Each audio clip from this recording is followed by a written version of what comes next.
ಗೃಹಲಕ್ಷ್ಮಿ ಯೋಜನೆಯ ಮತ್ತೊಂದು ಅಪ್ಡೇಟ್ಗೆ ಎಲ್ಲರಿಗೂ ಸ್ವಾಗತ. ನಾನು ನಿಮ್ಮ ಪ್ರೀತಿಯ ಶಿವು. ಇವತ್ತಿನ ಒಂದು ವಿಡಿಯೋದಲ್ಲಿ ಗೃಹಲಕ್ಷ್ಮಿ ಯೋಜನೆಯ 31ನೇ ಕಂತಿನ ಹಣಕ್ಕೆ ಸಂಬಂಧಪಟ್ಟಂತೆ ಈಗ ಒಂದು ಇಂಪಾರ್ಟೆಂಟ್ ಇನ್ಫಾರ್ಮೇಷನ್ ಆದರೆ ಬಂದಿದೆ. ಬನ್ನಿ ಅದರ ಬಗ್ಗೆ ನಾವು ಈ ವಿಡಿಯೋದಲ್ಲಿ ಮಾಹಿತಿಯನ್ನು ತಿಳ್ಕೊತಾ ಹೋಗೋಣ. ವಿಡಿಯೋವನ್ನು ಸ್ಟಾರ್ಟ್ ಮಾಡ್ತೀನಿ. ಅದಕ್ಕಿಂತ ಮೊದಲು ನೀವಿನ್ನೂ ನಮ್ಮ ಚಾನೆಲ್ಗೆ ಸಬ್ಸ್ಕ್ರೈಬ್ ಮಾಡದೇ ಇದ್ರೆ ಈ ಕೂಡಲೇ ಚಾನೆಲ್ಗೆ ಸಬ್ಸ್ಕ್ರೈಬ್ ಮಾಡ್ಕೊಳ್ಳಿ ಮತ್ತು ಲೈಕ್ ಮಾಡಿ. ಈಗ ನಾವು ಮಾಹಿತಿಯನ್ನು ತಿಳ್ಕೊತಾ ಹೋಗೋಣ. ಹೌದು, ಇವತ್ತು ಗೃಹಲಕ್ಷ್ಮಿ ಯೋಜನೆಯ 31ನೇ ಕಂತಿನ ಹಣವನ್ನು ಬಿಡುಗಡೆ ಮಾಡಲಾಗ್ತಿದೆ ಅಂತ ಹೇಳಿ ಇದೀಗ ಮಾಹಿತಿಯನ್ನಾದರೆ ತಿಳಿಸಲಾಗಿದೆ.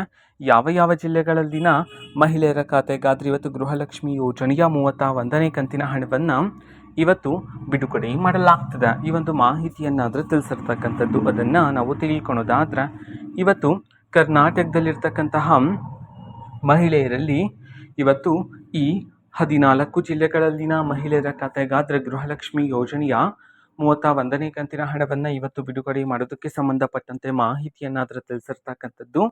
ಈಗ ನಾವು 14 ಜಿಲ್ಲೆಗಳ ಹೆಸರನ್ನು ತಿಳ್ಕೊತಾ ಹೋಗೋಣ. ಮೊದಲಿಗೆ ದಕ್ಷಿಣ ಕನ್ನಡ, ಧಾರವಾಡ, ದಾವಣಗೆರೆ, ಗದಗ್, ಬಾಗಲಕೋಟೆ, ಬೆಳಗಾವಿ, ಬಳ್ಳಾರಿ, ಬೀದರ್, ಬೆಂಗಳೂರು ನಗರ, ಬೆಂಗಳೂರು ಗ್ರಾಮಾಂತರ, ಚಾಮರಾಜನಗರ, ಚಿಕ್ಕಬಳ್ಳಾಪುರ, ಚಿಕ್ಕಮಗಳೂರು, ಚಿತ್ರದುರ್ಗ. ಸೊ ಈ 14 ಜಿಲ್ಲೆಗಳಲ್ಲಿನ ಮಹಿಳೆಯರ ಖಾತೆಗಾದ್ರೆ ಇವತ್ತು ಗೃಹಲಕ್ಷ್ಮಿ ಯೋಜನೆಯ 31ನೇ ಕಂತಿನ ಹಣವನ್ನು ಬಿಡುಗಡೆ ಮಾಡಲಾಗ್ತದೆ ಅಂತ ಹೇಳಿ ಈಗ ಮಾಹಿತಿಯನ್ನಾದ್ರೆ ತಿಳಿಸಿರ್ತಕ್ಕಂಥದ್ದು. ಓಕೆನಾ?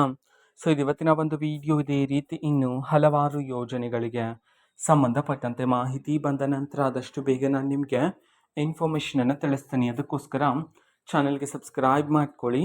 ಮತ್ತೀಗ ನಾವು ಫೇಸ್ಬುಕ್ಕಲ್ಲೂ ಸಹ ಈಗ ವಿಡಿಯೋಸ್ಗಳನ್ನು ಅಪ್ಲೋಡ್ ಮಾಡ್ತಿದ್ದೀವಿ. ಫೇಸ್ಬುಕ್ ಚಾನಲ್ ಲಿಂಕನ್ನು ಡಿಸ್ಕ್ರಿಪ್ಷನ್ ಬಾಕ್ಸಲ್ಲಿ ಕೊಟ್ಟಿರ್ತೇನೆ. ಕ್ಲಿಕ್ ಮಾಡಿಬಿಟ್ಟು ಫಾಲೋ ಮಾಡಿ. ಓಕೆನಾ? So thank you, bye.